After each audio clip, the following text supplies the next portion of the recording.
గడచిన 50 సంవత్సరాల కాలంగా అనేక సందర్భాల్లో స్వామివారి దర్శనం చేసుకోవాలి. త్రేతాయుగం జన్మించినటువంటి అవతరించినటువంటి ఆత్మలు మానవ జాతికి సర్వోన్నతమైనటువంటి విలువల్ని మనిషి జీవితం వివిధ రకంగా ఆదర్శప్రాయంగా ఉండాలి. మానవ సంబంధాలు మంచి చెడుకు పర్యవసానాలు ఏ స్థాయి తీవ్రత ఉంటాయి, మంచికి శాశ్వతమైనటువంటి గుర్తింపు గౌరవం ఏ రకంగా ఉంటుందనే దానికి నిదర్శనం సీతారామ ఇటువంటి దివ్యమంగళ స్వరూపాన్ని అమ్మవారిని ఎన్నిసార్లు దర్శించుకున్నా గోదావరి తీరాన ఈ పుణ్యక్షేత్రం రాబోయే రోజులలో ఇంకా జరిగే అవకాశాలు ఉన్నాయి.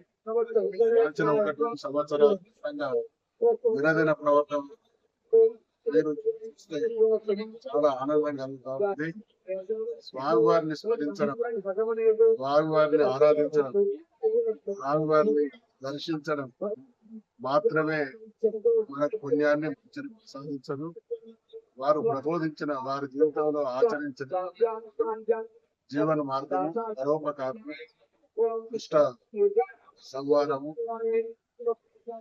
వ్యక్తిగతమైనటువంటి ఈ కోరికలు, వ్యక్తిగతమైనటువంటి స్వార్థం మనిషి జీవితం శోభనివ్వదనే దాన్ని ఆచరించి చూపించినటువంటి కాబట్టి ఆయన విలువల్ని ఎంతగా మనం ఆచరిస్తే ఆదరిస్తే అంతగా సమాజం సుభిక్షంగా ఉంటుంది. హనుమాన్ జయంతి సందర్భంగా ఆదర్శ పురుషుడు, పురుషోత్తముడు, లోకనాయకుడు అయినటువంటి ఆ భద్రాచల శ్రీరాముల వారిని టీఆర్ఎస్ పార్టీ భద్రాచలం నాయకులతో, కార్యకర్తలతో కలిసి దర్శించుకోవడం జరిగింది.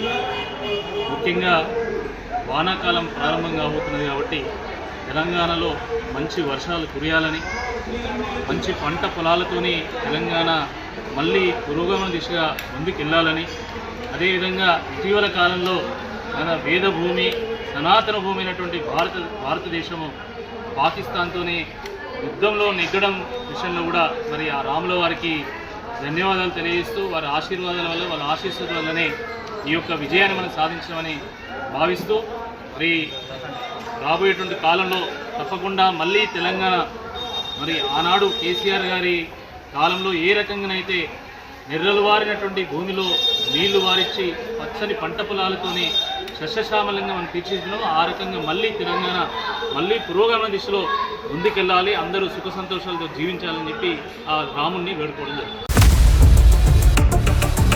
For latest updates on India Pakistan, download our TV Live app.